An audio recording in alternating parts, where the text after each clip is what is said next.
Hi friends, நான் உங்கள் அபி. இன்றைக்கி இந்த வீடியோவில் நம்ம ஒரே ஒரு மாங்காய் இருந்தால் போதுங்க, அதை வச்சு இது வரைக்கும் நம்ம செஞ்சுருக்கவே மாட்டோம். அந்த மாதிரி ஒரு பிரமாதமான டிஃப்ரெண்ட்டான டேஸ்டான சாதத்தை தாங்க பார்க்க போகிறோம். மாங்காய்னு சொன்னாலே கண்டிப்பாக அது பல பேர்த்தோட ஃபேவரட்டாக இருக்குங்க. என்னோடய ஃபேவரட்டும் கூட. இன்றைக்கி அந்த மாங்காயை வச்சு ஒரு சூப்பரான சாதம் எப்படி செய்யுதுன்னு பார்க்கலாங்க.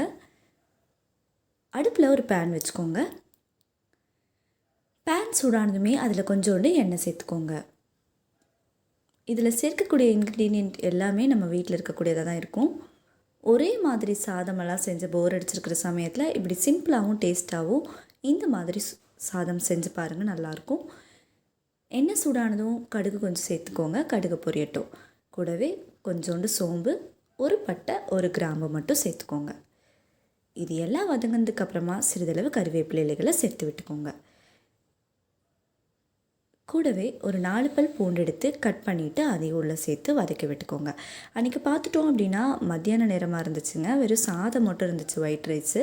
இதை நம்ம ஏதாவது டிஃப்ரெண்ட்டாக செஞ்சு பார்க்கலாம் அப்படிங்கிறதுக்காக இந்த மாங்காய் சாதமை நான் ட்ரை பண்ணது அவ்வளோ ஒரு பர்ஃபெக்டான டேஸ்ட்டாக வந்தது. அதனால தான் நான் உங்கள் கூட ஷேர் பண்ணியிருக்கேங்க. இது கூடவே நீள நீளமாக கட் பண்ணி வச்சுருக்கிற ஒரு பெரிய வெங்காயம் அதையும் உள்ளே சேர்த்துட்டு நல்லா வதக்கி விட்டுருங்க. லஞ்ச் பாக்ஸ்க்கெல்லாம் பார்த்துட்டோம் அப்படின்னா சிலருக்கு ஃப்ரைட் ரைஸ் கொண்டு போடுறதுக்கு தான் பிடிக்கும். நம்ம ஒரே மாதிரி lemon rice, curd rice, coconut rice இந்த மாதிரி கொண்டு போகிறதுக்கு இந்த மாதிரியெல்லாம் கொஞ்சம் டிஃப்ரெண்ட்டாக மாங்காய் சாதம் செஞ்சு பாருங்கள், நல்லாயிருக்கும். இப்போ வெங்காயம் ஓரளவு நல்லாவே வதங்கிடுச்சுங்க. இந்த சமயத்தில் நம்ம எடுத்து கட் பண்ணி வச்சுருக்கிற மாங்காய் அதை உள்ளே சேர்த்துக்கோங்க. மாங்காயை நீங்கள் துருவி வேணாலும் சேர்க்கலாம், இல்லை இந்த மாதிரி சின்ன சின்னதாக கட் பண்ணி கூட உள்ளே சேர்த்துக்கலாம், நல்லாயிருக்கும். நான் இன்றைக்கி சாப்பிடும்போது கொஞ்சம் நல்லா இருக்கிறதுக்காக கட் பண்ணி உள்ளே சேர்த்துருக்குறேன். சின்ன பசங்களுக்கெல்லாம் இந்த மாதிரி மாங்காய் சாதம் செஞ்சு கொடுக்கும்போது அவங்க ரொம்பவே விரும்பி சாப்பிடுவாங்க. மாங்காய் சேர்த்துட்டு ஒரு நிமிஷம் நல்லா வதக்கி விட்டுருங்க. அதுக்கப்புறமா இதில் கொஞ்சோண்டு உப்பு சேர்த்துக்கோங்க.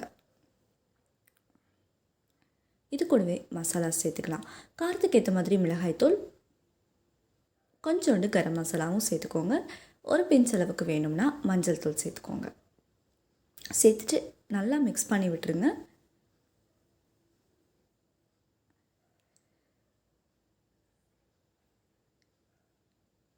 இப்போ நம்ம இதில் எந்த விதமான தண்ணியும் சேர்க்க வேண்டாம். ஒரு 2-3 நிமிஷம் இதை அப்படியே நல்லா ஃப்ரை பண்ணி விட்டுருங்க.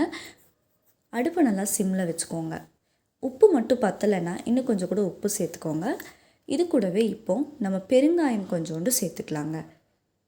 பெருங்காயம் சேர்த்துட்டு நல்லா வதக்கி விட்டுக்கோங்க.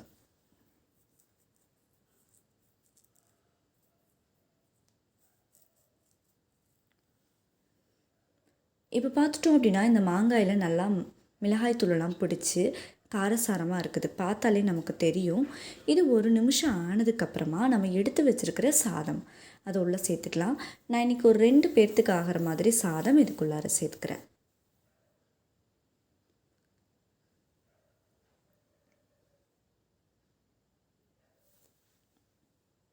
மாங்காய் பிடிக்காதுன்னு சொல்கிறவங்க கூட இந்த மாதிரியெல்லாம் நீங்கள் செஞ்சு கொடுக்கும்போது ரொம்பவே விரும்பி சாப்பிடுவாங்க இந்த மாங்காய் சாதத்தை. நம்ம வீட்டில் புளி சாதம் இந்த மாதிரியெல்லாம் அடிக்கடி செய்வாங்க. மாங்காய் சாதமெல்லாம் செய்ய மாட்டோம். செஞ்சு பார்த்துட்டிங்க அப்படின்னா கண்டிப்பாக இந்த டேஸ்ட் எல்லாத்துக்கும் ரொம்ப ரொம்ப பிடிச்சதாக இருக்கும். ஸோ வீட்டில் மாங்காய் இருந்துச்சு அப்படின்னா உடனே இந்த மாங்காய் சாதத்தை நீங்களும் ட்ரை பண்ணி பாருங்கள். நல்லா மிக்ஸ் பண்ணி விட்டுருங்க. மிக்ஸ் பண்ணி விட்டுட்டு ஸ்டவ் ஆஃப் பண்ணிடலாம். இப்போ நமக்கு ரொம்பவே அருமையான மாங்காய் சாதம் ரெடி ஆகிடுச்சு. இதுக்கு சைட் டிஷ்ஷாக இன்றைக்கி நம்ம வீட்டில் வடகம் இருந்துச்சுங்க, அப்பளம் இருந்துச்சு, அதை தான் பொரித்து வச்சுருக்கேன். இன்றைக்கி இது கூட சேர்த்து நான் இந்த மாங்காய் சாதத்தை டேஸ்ட் பண்ண போகிறேன். இது பார்த்துட்டோம் அப்படின்னா கண்டிப்பாக இது ரொம்ப ரொம்ப டேஸ்ட்டாக இருந்துச்சு, வேறு லெவலில் இருந்துச்சு. நீங்களும் இதை ட்ரை பண்ணி பார்த்துட்டு எப்படி இருந்துச்சு அப்படிங்கிறத மறக்காமல் எனக்கு கமெண்ட் பண்ணுங்கள். இன்னும் ஒரு புதுமையான ரெசிபியோடு அடுத்த வீடியோவில் நான் உங்களை சந்திக்கிறேன். அதுவரை என்றும் இணைந்திருங்கள். நான் உங்கள் அபி.